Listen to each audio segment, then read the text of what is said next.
Right, let's get started. Now, it was a successful superdelegates vote which saw Vice President Dr. Mahmoud Bawumia sweep the vote with a landslide victory. In case you missed it, here's how things unfolded. All right, so all together, the Vice President, Dr. Mahmoud Bawumia, came up tops with 629 of the 955 odd votes available. Second was Kennedy Ajapong with 132 votes. In third place was Alan Chermanting with 95 of the votes available. And Dr. Owusu Ifriye Akoto came in fourth with 36 votes. Now, it got interesting for the fifth slot because the next two candidates or aspirants actually came in with equal numbers of votes, 9 votes each to Adainimo and Boachi Ejakun, which means there is now contention about which of those two takes the fifth slot. So the party is in the process of resolving the fifth, which ended in a tie. While all that is going on, they have been addressing concerns emerging from the vote. Alexander Afenyo-Markin has been speaking at a news conference. Not so long ago. Fraternity, the NPP, for the diverse role played by them in ensuring a successful election that took place 26th of August 2023. The Saturday elections we had. We also commend the Electoral Commission, the Ghana Police Service, for collaborating with the party in ensuring that we had a good day.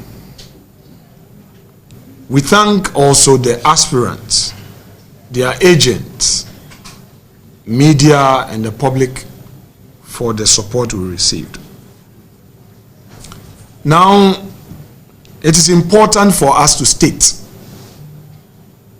that this is a family affair.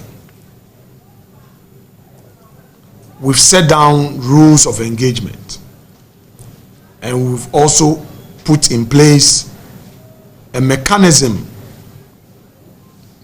to ensure that grievances are heard and responses given. We therefore expect that all aspirants who have grievances will channel said grievances through the laid down rules.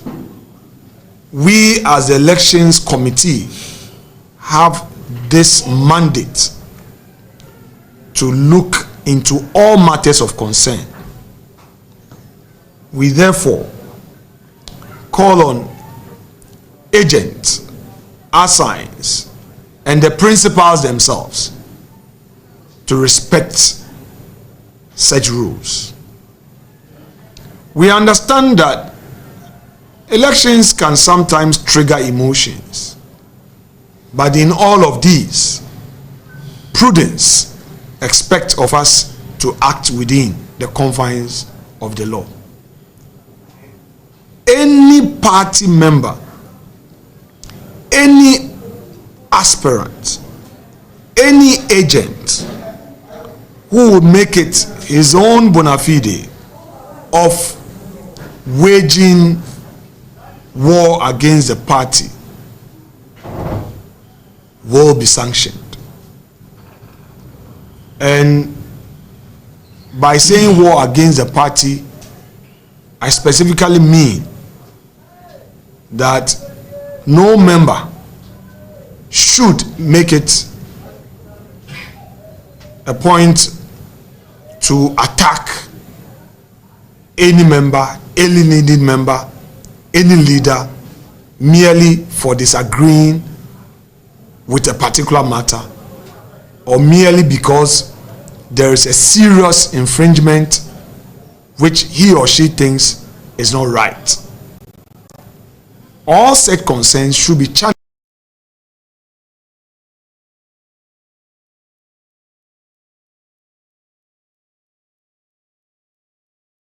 Now, of particular interest to many Ghanaians is the decision of the party to refer some 6 individuals to the disciplinary committee over some acts that the party deems were in breach of the guidelines of its constitution. So let's have a look. One of these people, Kennedy Ajapon. We also have Hobson Adoye, Musa Sulemana, Charles Dochiao Ado, and Raphael Patrick Safo. These are 5 of the 6 who have been referred to the disciplinary committee for various reasons. We have seen videos of Kennedy Ajapon speaking on the phone. We've seen videos of Hobson Adoye speaking to the press.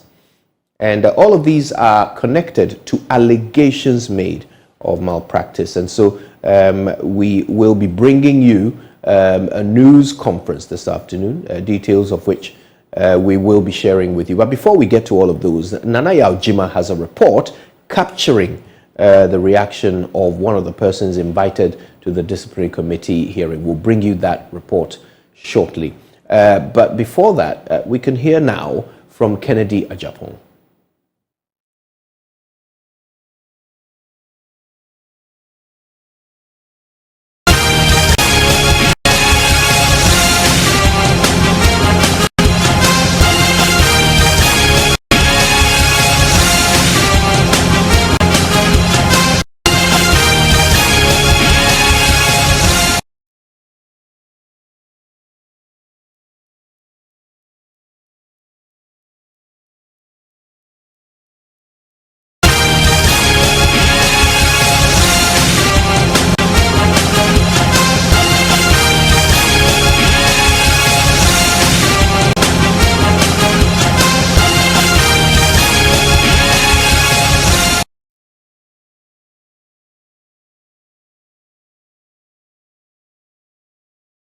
All right, now before we go for those reports, let's do a bit of analysis. Dr. Kobi Mensah is a political marketing expert. He joins us right now. Professor Mensah, it's a pleasure to have you. Good afternoon. Thank you, and good to see you. Indeed. Thank you for having me. Always a pleasure. Now, this disciplinary action being brought against these 6 individuals are circling around the issue of malpractice during these this election that happened over the weekend. Let's walk through them one by one. In the case of Kennedy Ajapon, first of all, this is not the first time that Kennedy Ajapon has found himself, being queried for behavior. But what is your take in terms of the political impact of this on his campaign? Well, I think that prior to these elections, I mean the superdelegate election, when Kennedy had declared, his intention to run, many people were actually surprised because people felt that his pronouncements, people felt that his sometimes his discourses in the public domain were not, so to speak, presidential enough. And so they questioned his character. And so when this particular tape came out, of course, it sort of affirmed people's, thoughts that indeed his pronouncement, his temperament were not those that are actually deemed presidential.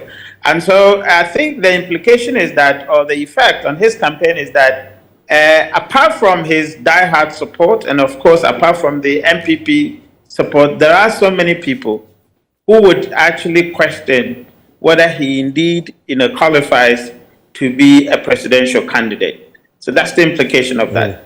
Now, in truth, if indeed Kennedy Ajapon is found to have breached the electoral regulations, that in some cases would be grounds for disqualification.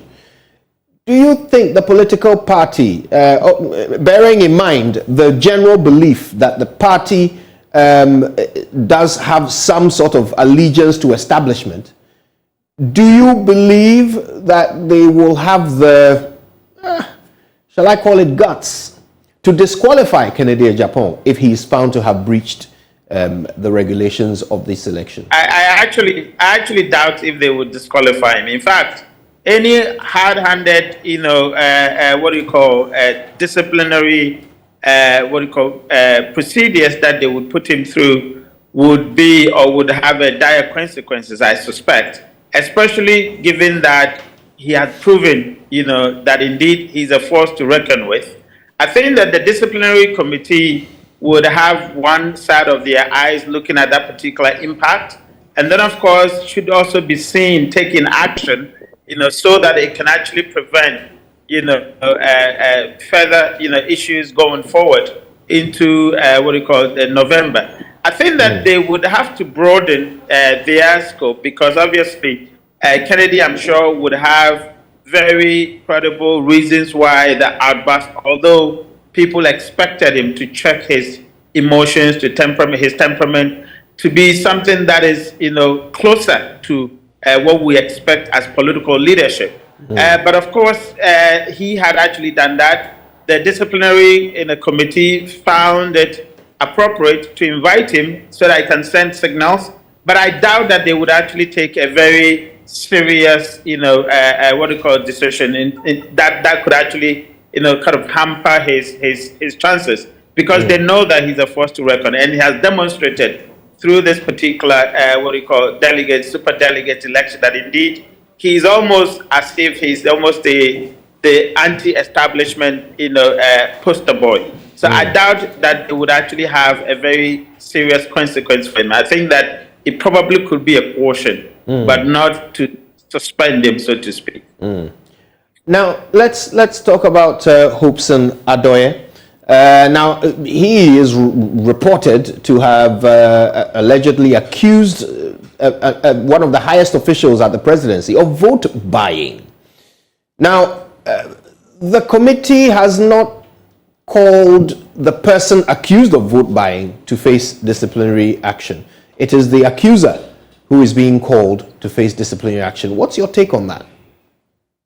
I think that actually puts the committee in a very bad light. Because, of course, it's not come from only Hobson. A lot more people have made allegations. I have heard from quite a number of insider, sources that people, especially from diaspora, had been paid air tickets. People had been given an amount of about $2,000 for them to have come to vote in a particular direction. So I don't think that is actually coming from Hobson alone. There are quite a lot of people that hold that view that this particular election had been heavily influenced by resources coming from a particular direction.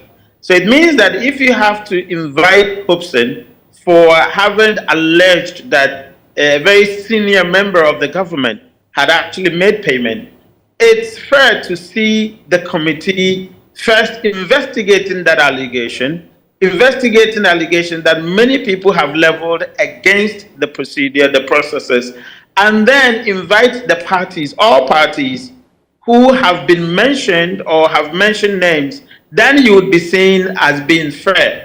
But of course, if you have to invite only one side of the story, then of course it goes to say that people would be firm in their thinking that this election is heavily tilted toward a certain establishment. Right. So at this point, these people are, some of them are going to be asked to present evidence of the allegations that they have made. Do you see, at least in the case of Hobson Adoye, who we have heard make the allegations, do you see some difficulty in providing evidence to back the rather serious accusation that he's made? Now, I'm not sure, but I would suspect that they have evidence. Obviously, Hobson is not just a supporter, is not just a delegate, but is also a representative of a certain camp, which means that he has a very deep access into the process. So I'm very sure that he might have some evidence based on which he's speaking. And I'm sure his team would be putting those evidences together. I hear they want to have a presser. I suspect they could, one way or the other, sort of, put evidences of their allegations forward. So I know that I can see where he's coming from. Perhaps he has some kind of evidence. That's why he could boldly say that. Because you can't just make those allegations, given the implications, given the veracity of the issue. I don't think that he would just make loose statement without any concrete evidences to back him, when he's asked to do so. Right. So, I mean, there is also the looming issue of the positioning of the last two in order to determine who are the top five going into November. Does this disciplinary process have any impact on the quick resolution of this matter so that the campaigning with the delegates can begin in earnest? Do you see it having an impact here? Yeah, of course. I think that the whole process is supposed to be seen as fair. And then, of course, those who are actually on the other camp, i.e., the two camps that they're supposed to, sort of arrange the new elections for. I hear the committee is actually speaking to them in terms of trying to persuade one of them to back out, or so that they no longer have to organize, that particular election to save the party some resources. Obviously, if this disciplinary is seen as unfair, then it will be difficult, for the leadership to be able to do that persuasion. People will take very, political stands. They may not be ready to yield to any persuasions, coming from the leadership. And so, yes, the disciplinary procedure, if it's seen as unfair, it could actually have impact in terms of how or the extent to which the leadership can actually persuade individuals to play ball. Let me ask you about the general brand of the NPP following some of these activities that unfolded on Saturday. Now, bear in mind, this was a very limited exercise. Less than 1,000 of their delegates participated in this. But even that couldn't be completed without reports of violence, without reports of vote buying, and general malpractice in terms of showing ballots and all kinds of irregularities. What does this do to the reputation of the NPP as a party? Well, I think that generally speaking, and we've made these points over and over again, especially in the regime of this particular government, the brand NPP had been in trouble. In fact, all the kinds of names, all the kinds of qualities that we used to describe brand NPP had been in tatters, over the period. I have actually been on record to having said that if you look at the NPP that actually, touted itself as a collective in terms of leadership, and so the word we have the men. Since this particular regime, that name or that description had ceased to be, the case, because it has shifted to personality dominant. So in the past, NDC used to be personality dominant. NDC had rather taken the collective character of the NPP. NPP had swapped positions to be personality dominant. Now, again, when you look at what we call due process, of course, that had been in tatters, especially since the time of Kwabena Japan and Afoko's suspension. There were no concrete, evidences to back the reason why they were suspended. So right from then on, due process, as we used to know the NPP, had actually been in tatters. And of course, if you look at this process, this particular process, I have said that if they really needed to prune, the kind of numbers that they said, they could have used other administrative mechanisms to do that. Of course, the processes that they organized in terms of this, super delegate, clearly demonstrates that they wanted a certain outcome. Of course, for this super delegate to sort of influence the bigger picture in November. So yes, the NPP's brand, I can tell you, especially from those of us who actually analyze political parties, who actually do political analysis, a lot of us think that the brand NPP has actually been in trouble. But of course, it takes, the general public to also believe that, and I'm sure a lot more people have the same thinking as we do. Professor Kobi-Mensah, thank you for this. Now, we also have... Thank you for having me. Indeed. We also have Michael Bwedi, who is with the anti-graft body, Ghana Integrity Initiative, joining us right now. Mr. Bwedi, it's always a pleasure. Good afternoon to you. Now, everything that went wrong on Saturday was in one way or the other connected to vote buying, which is corruption. How do you take the party's response to these accusations made by some of their members about vote buying? Right, Michael, we can't quite hear you. I don't know if perhaps there's a need to unmute so that we can hear you clearly. So I'll ask the question again. If you can hear me, Michael, I'm saying that everything that went wrong over the weekend was related in one way or the other to vote buying, which is corruption. Yes, there you are, Michael. We can hear you now. Did you hear the question, or shall I repeat it? Right. So the question I'm asking is this. Everything that happened, that went wrong on Saturday, was related to vote buying, which is corruption. The party's response to this is to invite those who made the accusations, the accusers, to face the disciplinary hearing. What is your take on this? Is this sufficient action by the NPP?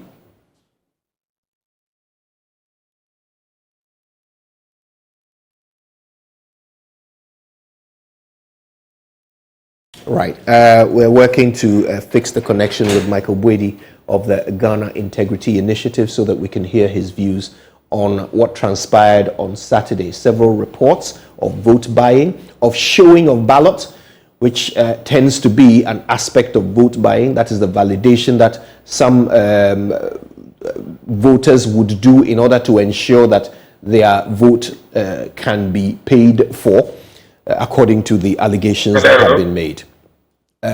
Do we have Michael Bwedi? Michael, can you hear me? Yes, I can hear you. Wonderful. Good afternoon. Good afternoon to you. It's a pleasure to have you. I wonder if you heard the question. I don't mind repeating it if you didn't. Oh, that would be great. I missed it. If you can repeat it, I'll be very Excellent. grateful. And good afternoon to your listeners and viewers as well. Indeed. So, Michael, this is what I'm asking. Everything that went wrong on Saturday is related in one way or the other to vote buying, which is corruption. The party's response to this is to call those making the accusation to come and face the disciplinary committee. I'm asking whether, as a watchdog for anti-corruption, whether you think the party's actions are appropriate and sufficient. Well, based on the principle of he who alleges must prove it, I think that there's nothing wrong with asking those to appear before the disciplinary commission. It doesn't automatically translate into the fact that they are going to be disciplined. It probably could be that they are asking them to offer sufficient information for further investigation. That said, I think that some of the allegations that were also made require a lot more investigation. I mean, to allege that somebody is buying votes after the person has voted, or somebody is giving money to people after the person has already voted, I mean, it requires a lot more investigation than just taking it at its face value. Let us generally condemn vote buying as a very one. It's a moral wrong to the whole voting process. Two, it is wrong, and the criminal code talks of it speaks against it in no uncertain terms. So it is wrong. It is criminal. It violates the principle of free and fair election. That said, I think that those who allege must help the process of investigation so that we can nip that in the bud. We are now doing the party primaries, so it is important. Right. I think we have issues with Michael's signal. But we do have Yao Boabing Asamoah, who is a spokesperson for the Alan Tremantin campaign. Mr. Boabing Asamoah, it's a pleasure to have you. Maybe we'll start with the latest action, the disciplinary action, and then we'll proceed from there to issues pertaining to the Tremantin campaign. So 6 individuals have been asked to go face this disciplinary committee. Do you feel that these 6 individuals being questioned in this manner will satisfy the concerns that your camp raised on the day? Thank you very much for having me, and a happy good afternoon to your listeners and viewers. Frankly, until they do their work, I'm not in a position to comment on the question you have asked me. How can I tell me satisfaction otherwise when the work hasn't been done? No, I'm asking whether the individuals who are being called, if they are the specific individuals to speak to your issue. And the party has called them. So let the party find out from them what the party thinks the infractions are and which the party wants to investigate. Let's look at the party process. Were any of these 6 individuals involved in the issues you were complaining about? No. Right. That is a different matter, yes. So that's what I'm interested in. So with the issues you complained about, particularly the beating of one of your polling agents, has the party taken any action to look into that? We are submitting a formal report on that, and I believe the party will take action. Now, I was speaking to a political marketer earlier who feels that for 955 of your delegates to engage in such a limited exercise and still have it fraught with, such issues, including violence, doesn't speak well for the brand NPP. How do you respond to that? It depends on what the party seeks to portray, and probably that's why they set up this process to question themselves, because right from the beginning, the trust of the interventions that the aspirants were seeking was to ensure that we develop an environment free from intimidation and inducement. That we had rules specifically to create spaces for delegates to enjoy their mandate in freedom demonstrate that there was a problem. And the problem that all of us were working towards was to eliminate fear, intimidation, and inducement.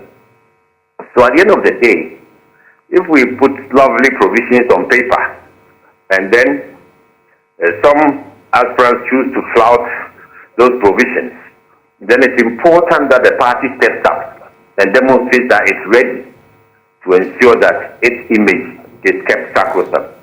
Originally, if I'm not to go too far back, we asked that this be conducted in one place.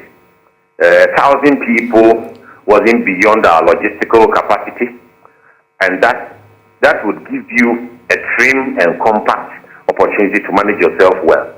When the party chose to decentralize it into 16 regions, I remember telling the world that whatever happened would be a direct reflection on the image of the party.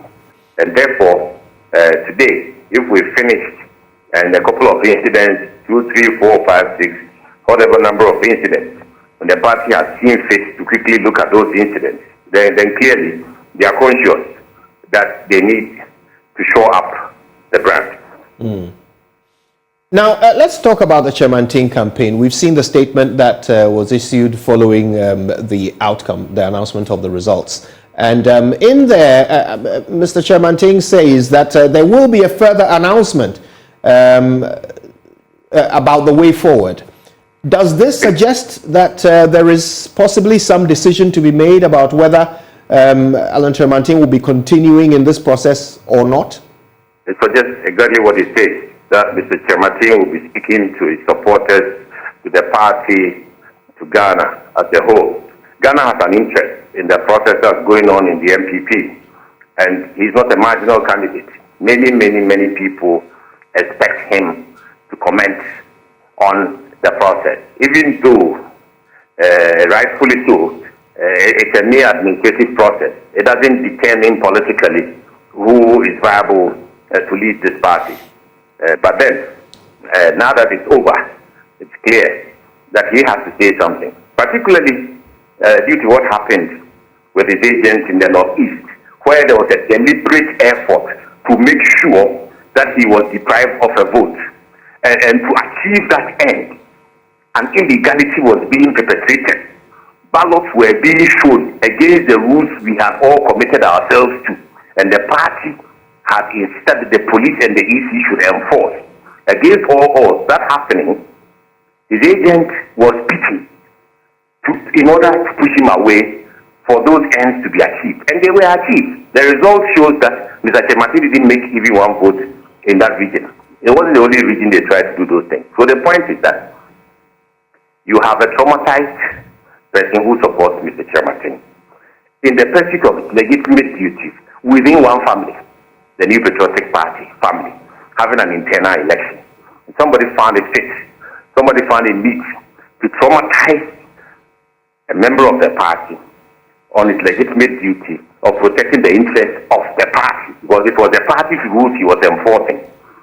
So I think Mr. Martin feels that he must say something, not only about this incident, but about the general conduct of the party and ourselves in participating in this process. However, he has also acknowledged how far God has worked and walked in his path ahead of him.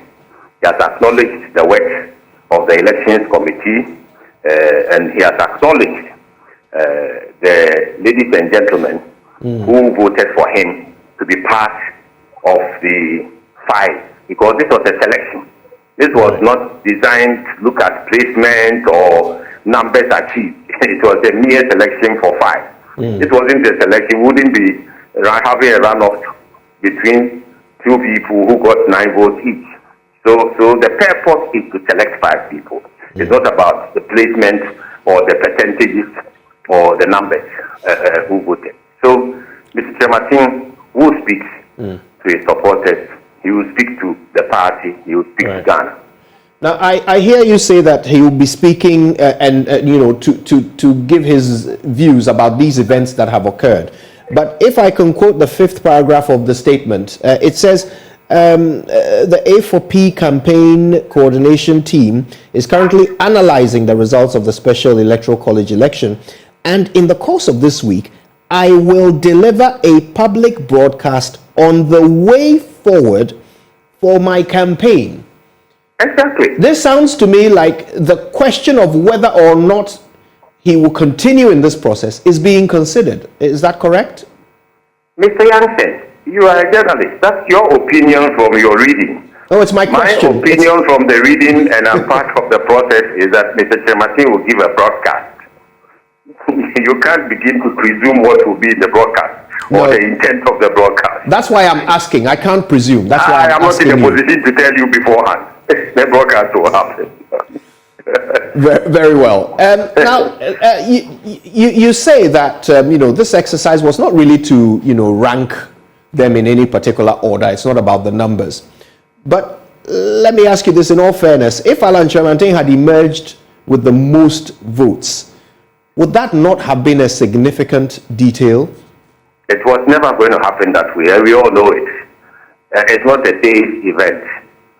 An election is a process. And right from the beginning, all the talk. That's why I said the committee's focus was to try and provide a level playing field free from fear, intimidation, and inducement. Why was I saying that? Because there was a real, genuine perception and substantive information that the election was going to be heavily influenced. And that is why we focus on making sure that influence will not mar the election.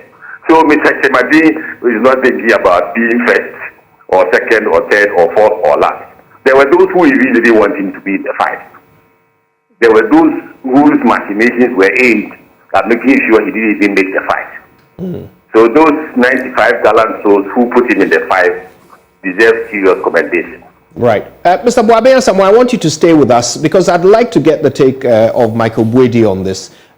Michael, of course, as an anti-graft person, hearing the spokesperson of one of the contenders in this race accusing the party or some members of the party of influencing the vote and saying that it was obvious. Mr. Yansing, don't get me sir. wrong. I haven't accused anybody. Please, I haven't accused anybody. Mr. I said our focus, please, please, I'm on the line. I haven't accused anybody. I said our focus was to ensure that we remove fear, intimidation, and inducement. I haven't said it was somebody and anybody. I haven't accused anybody. Mr. Boabe-Asamoah, I think you did say that the outcome was obvious from the beginning. In fact, you even said everybody knows this. Have I accused anybody by saying that? But if you say the outcome is obvious from the beginning, is that use my language? So use my language to Michael. Say that Mr. Asamoah said the outcome was obvious from the beginning. All right, let's do that. Let's do that. Mr. Buedi, you've heard one of the spokespersons of the spokesperson of one of the candidates saying that the outcome was obvious from the beginning.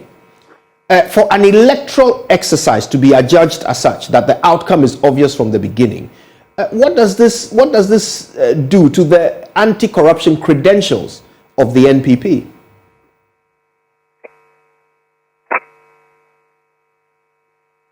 The sad part is, with all this process, is that the political parties hurt themselves and then they turn around to cry. And sadly, their integrity deficit is escalated to affect the nation when we get into the national election. So they would always continue, we will continue to have disaffection, we will continue to have dissatisfaction with outcomes of results when we don't work hard to promote the integrity of the process. And that is what plays out every now and then. And it always eventually plays out at the national elections. So we will, now the fashion is that we go to court, which is good, but we can avoid this when we make sure that, the integrity of the elections are upheld. What is it that we want to win by all means, through fair or foul means? I think that the parties are not doing themselves a lot of joy, a lot of good, and they are not doing the nations a lot of good. And so we must begin to learn lessons from today it is the electoral primaries of the internal election. Next year, it will be the national elections. Are we not seeing this mirroring itself at the national level? It always plays out. It always starts at the internal primaries and plays out at the national level. Sadly, innocent people lose their lives. Innocent people get maimed. How long are we going to continue with this? It's a question the political actors must ask themselves. And most people who are observers have their hearts bleeding, because when we hear these things, I mean, you are only electing or selecting 5 candidates to go for and then to start the process of selecting your candidate. How difficult is it to promote integrity, to ensure, to tell the ordinary Ghanaians that we have learned something in the past, but here again, you do things and then the things will come back and hurt you? Well, as for us, we can only observe them and watch. If it works well for them, fine. But we hope and pray that it doesn't cascade to the national level, so where innocent lives will be lost. There are some who would argue that these things happen, unavoidable. You're dealing with a large number of people. Somebody is going to misbehave. The party's response is to bring in the disciplinary committee. Does that mitigate the damage to their, credentials as a party that is not corrupt? Well, there are two things. There are two reasons why we can speculate 2 reasons. One, it could either be that by voicing it out, you are soiling the image of the party. That's speculative. And it could also be that genuinely the party want to crack the whip and make sure that the right things are done, and therefore those who are alleging are being called to prove their allegations, so that more disciplinary action or firmer action can be taken to forestall the occurrence. Whatever the reasons are, well, what anti-corruption agencies should call for, or we are calling for, is that let the transparency of the process, let there be transparency in the process, so that at least the true integrity of the system will be promoted and would be seen to be promoted. Mr. Boabia Samoa, let me ask you directly. To your understanding, was there vote buying and influencing on Saturday? To answer that. I'm sorry, can you say that again, please? I am not in a position to answer that. Well, the member of your team who got beaten, according to your report, he got beaten because he raised the alarm when someone attempted to show their ballots. Yes. That is fact. He showed the ballot. That is a fact. Okay. So when you say vote buying, he's showing the ballot. It is against the rules. Right. And he was assaulted for enforcing the rules. There were many reports. There were a number of reports of people showing ballots. Yes. And the suggestion was that this is being done in order to prove that they voted one way or the other, and justify some reward. Is that your assessment? Really, for whoever those people were doing it on behalf of, it ruins whatever they believe they were seeking to achieve or have achieved. Right.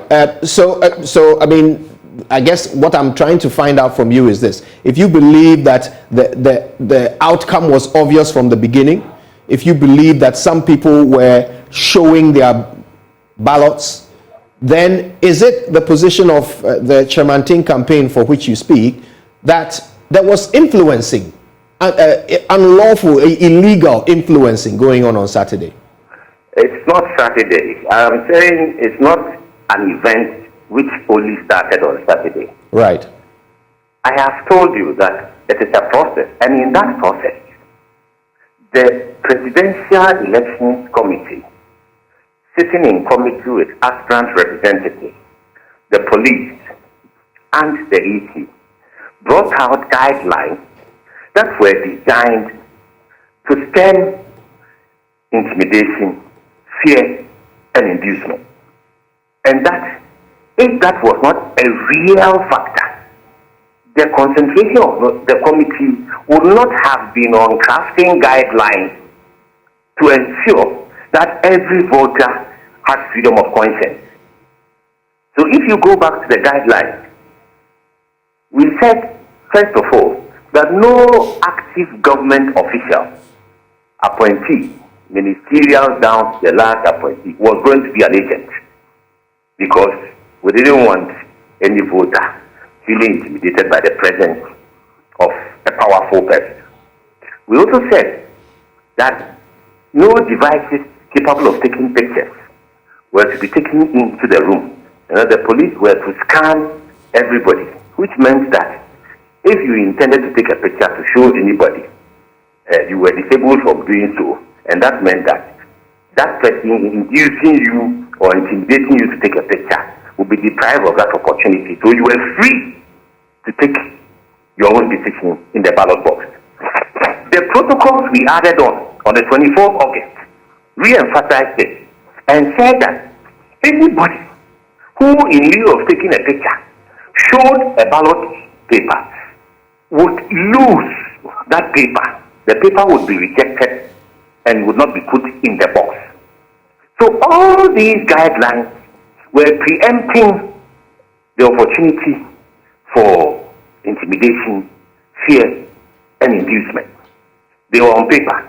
On this Saturday, implementation went a bit awry, to the extent that people still felt compelled, whether they were afraid, whether they were intimidated, whether they were induced, that they should show their ballot papers against the rules we had all made for ourselves.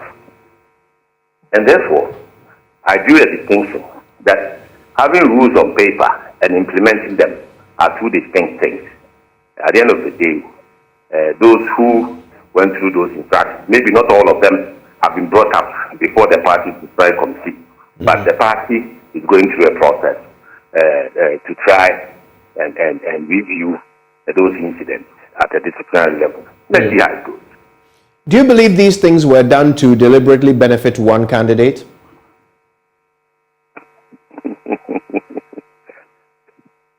We didn't do it. My candidate didn't do that. My candidate didn't induce. My candidate didn't intimidate. My candidate didn't do that. Which candidate do you believe did that? I am not in a position to determine that. Okay, which candidate benefited from what happened? Oh, the pictures that were being shown were that of the sitting vice president, the establishment candidate. Do you believe these things were deliberately done to benefit the vice president? His picture was the one that was being shown. They didn't vote for Allah and show Allah. Those who were showing the pictures had voted for the vice president, His Excellency the vice president, and they were showing that picture to the public, to the world, to confirm that they had voted for him. He is the establishment candidate. He has the support of the establishment. He has the support of the incumbent government, and they were showing the picture to demonstrate that they had voted for him. Do you believe that this sort of thing will repeat itself in November? That's speculative. Yes, I know. I'm asking if that is the strategy with which the Allen campaign is proceeding. Do you believe it will happen again? We are in a substantive situation. We are moving towards a process. We will not speculate. Right. So you expect a level playing field in November?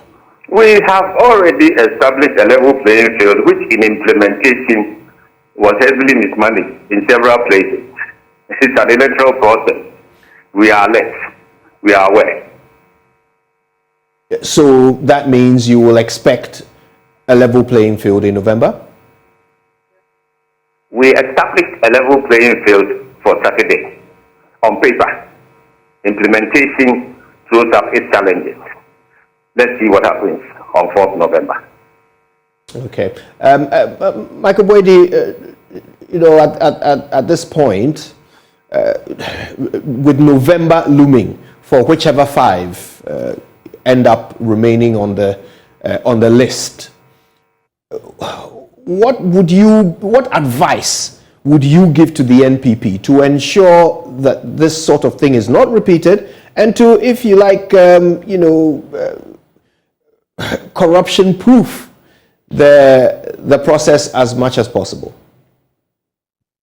Right. Could you permit me to make a more general statement? And the statement is simple. I mean, the seriousness of our country to fight corruption will be exhibited or will be shown in the type of candidates we select to lead the political parties. That is number one. Number two, if there is any candidate who cannot win election fairly, free of corruption, the person is not fit to lead this country freely, fairly, and devoid of corruption.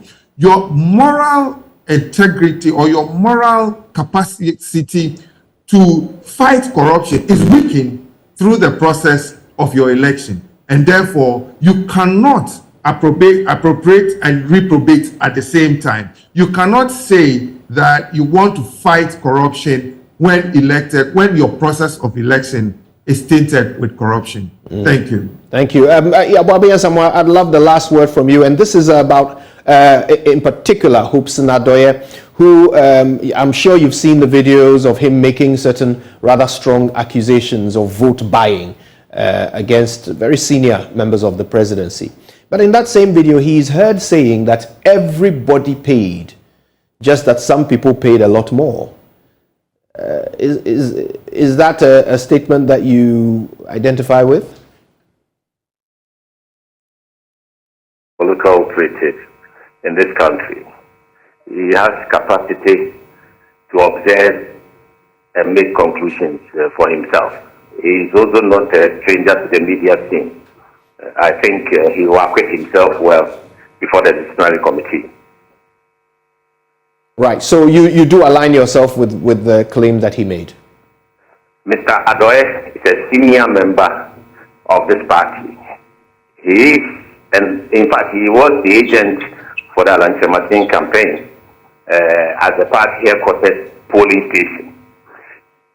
In his own capacity, he has ability to observe. He's been part of this party for years, and he is not a stranger to the media team.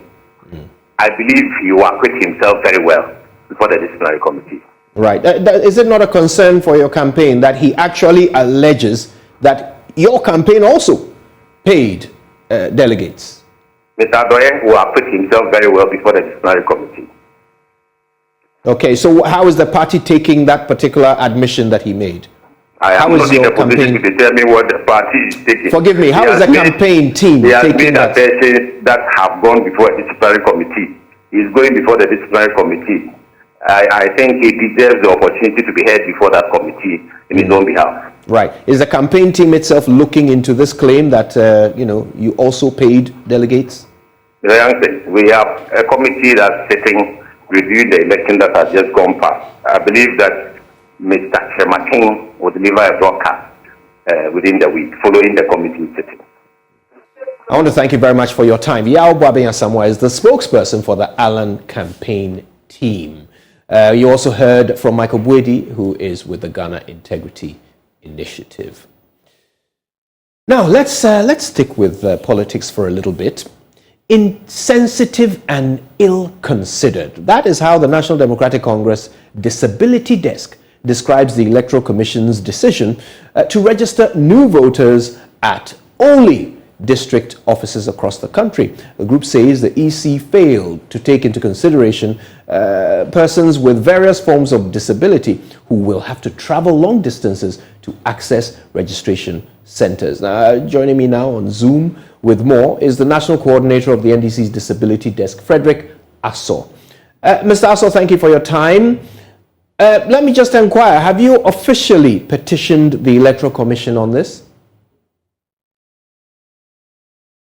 And then good evening to your cherished listeners, viewers across the globe.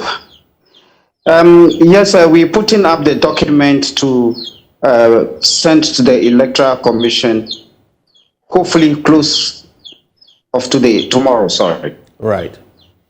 What would be your preferred accommodation? What would you prefer the EC to do to cater for those with disability? Yes, it seems in this country, when we are taking policies, decisions, we leave out some section of vulnerability or persons who are vulnerable, which is persons living with disability, the aged, women.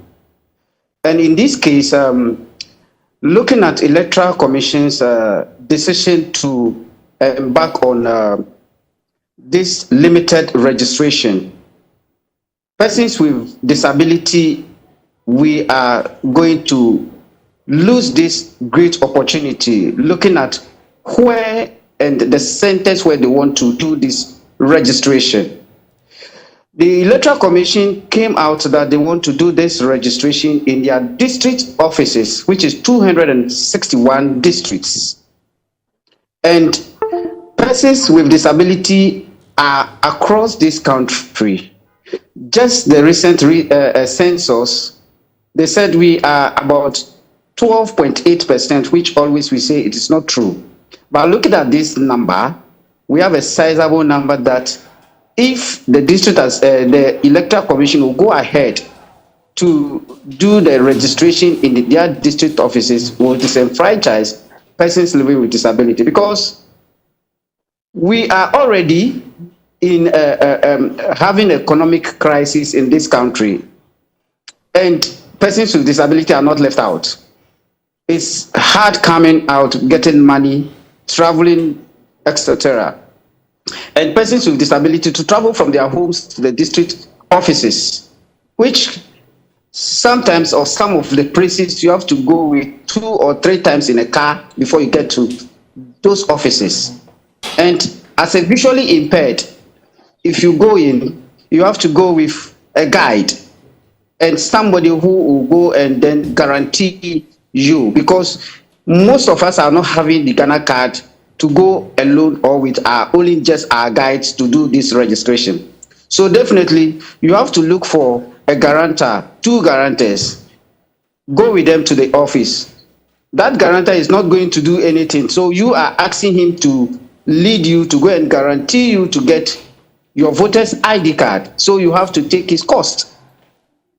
So you're going to pay for 2 people, pay for yourself and your assistants or your guide to go there. Somebody sitting in a wheelchair will do same, and then will even pay for his wheelchair that he sits in to go to the center, because drivers charge the wheelchair also when they put it in the car. A sign language interpreter or a deaf person has to go there with sign language interpreter. So all these things are going to endanger persons living with disability or persons with disability to go have the access to register. So in this case, we are calling on the Electoral Commission to come down, if not all the polling stations, at least Electoral Commission have 6,000 electoral areas. And those 6,000 electoral areas, at least a constituency or a district can get more than 5, which can be close to our abode. You see, so this is something that is very, very disturbing persons with disability in terms of this registry. So, Frederick, my question was, what is your suggestion to the EC? What should they do to accommodate those with disability? Yes, our issue is that we want them to come down. If they can't come to the polling station, then they should go to their electoral areas, which is about 6,000 plus electoral areas, and then that will be close to every individual to have access to register. Right. Than going to the district offices, which is 261. Okay, so what you're saying is it should be further decentralized. The exercise should be further decentralized so it gets closer to those with disabilities. Mr. Asso, exactly. Okay, but Mr. Asso, do you believe that by not catering for those with disabilities, as you have illustrated that they have not, does this go to the disadvantage of one party over the other, or is it a general concern that you have? We are speaking for everybody. We are not speaking for only NDC, though, because if you go to the center to register, you wouldn't know who is an NDC member, a CPP member, a PNC member, NPP member, or not. But we have come out as just an NDC disability desk, speaking for all persons living with disability. Very good. So including Ghanaians, including Ghanaians who are also crying. Because if you watch the airspace, you could see the civil society. Everybody is crying that EC decentralize the election. So we are not saying this for only NDC members, but we are saying this to all persons living with disability, including Ghanaians and able people as well. Right. Okay. So are there any timelines in your communication with the EC? By when do you expect them to take action on this? Yes, we're giving them 7 days to look into this issue, because they said they are going to start the registration on the 12th of September, which is very close. So that's 7 days starting from today? To look into this situation. So that's 7 days starting from today. Very good. Mr. Frederick Asso, I thank you very much for your time with us this afternoon. That's Frederick Asso. He's with NDC's Disability Desk. There's so much more to come on The Pulse. Don't go anywhere. Grab yourself a cup of tea and come right back here in a few minutes.